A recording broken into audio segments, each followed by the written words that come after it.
حضرت عمر رضی اللہ تعالیٰ عنہ روایت کرتے ہیں کہ زید بن سعنہ نامی ایک یہودی تھا جس کو حضور نے قرض دینا تھا۔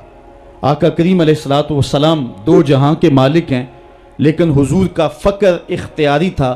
آقا کریم علیہ السلام کے گھر میں بسا اوقات کتنے دن چولہا نہیں جلا کرتا تھا۔ حضور ادھار لے کر کے لوگوں کی مصیبتوں کو بھی دور کرتے، اور گھر کا چولہا بھی بعض اوقات ادھار لے کے گرم کرنا پڑتا۔ اعلیٰ حضرت فرماتے ہیں مال کے کونین ہیں گو پاس کچھ رکھتے نہیں، دو جہاں کی نعمتیں ہیں ان کے خالی ہاتھ میں۔ تو کہتے ہیں کہ ایک دن حضور علیہ السلام کی خدمت میں ایک شخص حاضر ہوا جس کا نام زید بن سعنہ ہے اور یہودی ہے، اور اس نے حضور علیہ السلام سے قرض کا تقاضا کیا، لیکن تقاضا اتنے سخت انداز سے کیا کہ اس نے حضور علیہ السلام کی قمیص کو پکڑ کے کھینچا بھی۔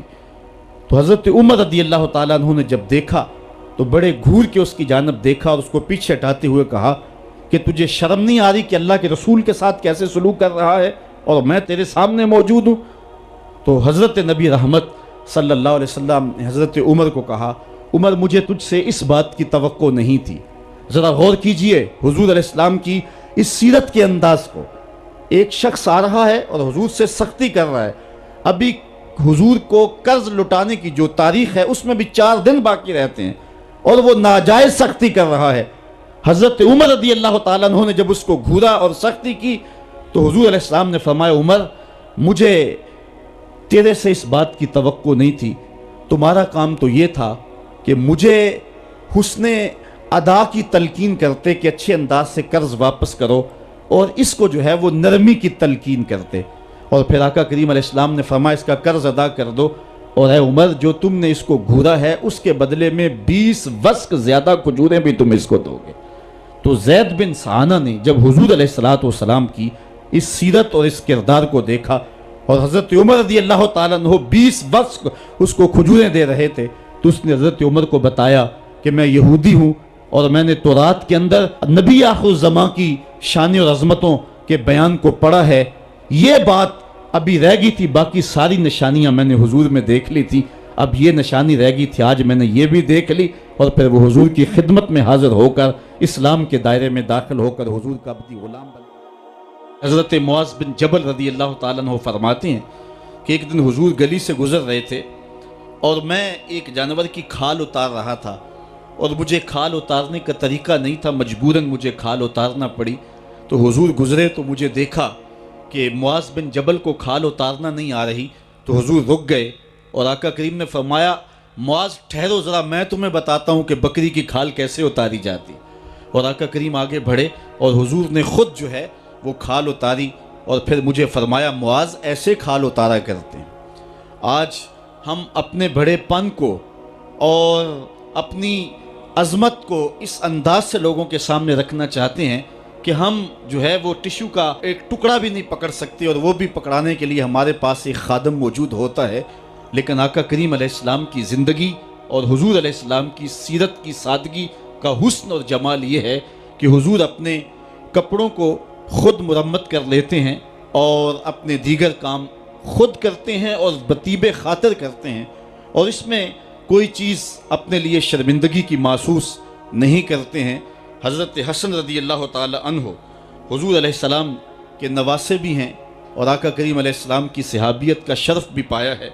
کہتے ہیں کہ کانا یجلس علی الارض، حضور علیہ السلام کی سیرت یہ ہے کہ حضور زمین پہ بیٹھ جاتے تھے، زمین پر بیٹھنے میں حضور شرمندگی محسوس نہیں کیا کرتے تھے، اس کو اپنے سٹیٹس کے خلاف نہیں سمجھا کرتے تھے، زمین کے اوپر حضور بیٹھ جایا کرتے تھے، اور فرماتے ہیں وَيَطْعَمُ، اور زمین کے اوپر بیٹھ کر کے حضور علیہ السلام کھانا تناول فرمایا کرتے تھے۔ حضور کی عادت یہ تھی کہ آقا کریم جب بھی کھانا کھاتے تو حضور جھک کر کے کھانا کھاتے۔ فرماتے ہیں کہ میرے پاس ایک فرشتہ آیا جو کعبۃ اللہ کے صحن میں کھڑا تھا، اور اس کی کمر کعبۃ اللہ کی چھت کے برابر تھی، اتنا اس کا قد تھا، اور اس نے مجھے کہا کہ آپ اگر چاہیں تو آپ کو نبی اور بادشاہ بنا دیتے ہیں، اور آپ اگر چاہیں تو آپ کو عبد اور نبی بناتے ہیں۔ تو فرماتے ہیں کہ میں نے جبریل کو دیکھا، اور جبریل مجھے اشارے سے تواضع کا حکم دے رہے ہیں، تو میں نے عرض کی کہ میں نبی اور عبد بننا چاہتا ہوں۔ تو جب یہ بات حضور نے کہی تو فرمایا عائشہ اگر میں نبی اور بادشاہ بنتا تو یہ جتنے بھی پہاڑ ہیں یہ سونا بن کے میرے ساتھ چلتے، لیکن میں نے اس بات کو اختیار نہیں کیا۔ اور اس کے بعد حضور علیہ السلام جب بھی کبھی کھانا کھاتے تو حضور جھک کر کے کھاتے، جس طرح مالک کی دہلیز سے خیرات ملتی ہے اور کوئی خادم اس کو جو ہے وہ شکرانے کے طور پہ جو ہے وہ انتہائی عجز کے ساتھ کھاتا ہے، ساری زندگی حضور نے کھاتے اور پیتے ہوئے تکیہ نہیں لگایا، ہاتھ میں پلیٹ پکڑ کے اکڑ کے یا ٹہل کر کے یا جو ہے وہ بالکل سیدھے ہو کے نہیں، تھوڑا سا جھک کر کے بغیر تکیے کے حضور علیہ السلام کھانا کھانا پسند فرمایا کرتے تھے، اور فرماتے میں اس طرح کھاتا ہوں جس طرح بندے کھاتے ہیں، اور میں اس طرح بیٹھتا ہوں جس طرح اس کے عبد اور اس کے بندے بیٹھتے ہیں۔ یہ حضور علیہ السلام کا طریقہ ہے۔ ایک دن آقا کریم علیہ السلام ایک چٹان کے اوپر بیٹھے تھے اور حضور علیہ السلام قدید کھا رہے تھے۔ یہ خشک گوشت جو کر کے اس کو بعد میں جب پکایا جاتا ہے تو اس کو قدید کہتے ہیں، یا سرید تھی، حضور کھا رہے تھے۔ تو ایک خاتون وہ گزری اور اس کے بارے میں اہل علم کہتے ہیں کہ وہ بڑی زبان دراز تھی اور وہ مردوں کو بھی ایسی ایسی باتیں کرتی کہ لوگ جو ہے وہ اس کی شر سے بچا کرتے تھے۔ تو اس نے کہا کہ آپ تو ایسے کھا رہے ہیں جس طرح کے عبد کھاتے ہیں۔ تو حضور علیہ السلام نے فرمایا اگر میں عبد نہیں ہوں تو کون عبد ہے؟ فرمایا میں سب سے بڑا عبد ہوں۔ تو جب یہ بات سنی تو اس کے قدم رک گئے اور اس نے حضور علیہ السلام کی خدمت میں عرض کی کہ حضور آپ پھر اکیلے ہی کھا رہے ہیں، مجھے بھی کھلائیں۔ تو حضور نے ایک لقمہ اٹھایا، فرمایا لو تم بھی کھا لو۔ تو اس نے کہا یہ نہیں، بلکہ جو آپ کے منہ میں ہے میں وہ کھانا چاہتی ہوں۔ تو حضور علیہ السلام نے اپنے منہ کا نوالا نکال کر کے اس کے منہ میں ڈال دیا۔ تو کہتے ہیں کہ اس کے بعد کبھی بھی اس کی زبان پر کبھی فحش بات آئی نہیں تھی۔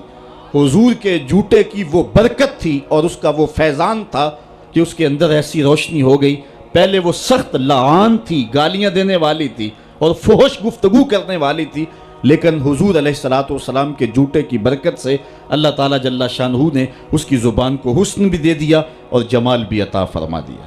تو حضور علیہ السلام کی عادت تھی کہ آقا کریم زمین پہ بیٹھ کے کھاتے، جھک کے کھاتے، فرماتے میں ایسے کھاتا ہوں جس طرح عبد کھاتے ہیں۔ وَيَلْبَسُ الْغَلِيظ، اور آقا کریم علیہ السلام موٹے کپڑے پہنتے تھے، باریک ترین کپڑے پہننے سے حضور نے گریز کیا ہے۔ اور یہ وَيُطِيلُ الصَّلَاةَ، اور حضور کی نماز لمبی ہوا کرتی تھی۔ وَيُقَصِّرُ الْخُطْبَةَ، اور خطبہ حضور مختصر فرمایا کرتے تھے۔ وَلَا يَانِفُ أَن يَمْشِيَ مَعَ الْأَرْمَلَةِ وَالْمِسْكِينِ فَيَقْضِي لَهُ الْحَاجَةَ، اور حضور علیہ السلام اس بات میں کوئی شرمندگی محسوس نہیں کیا کرتے تھے کسی مسکین، کسی لاچار،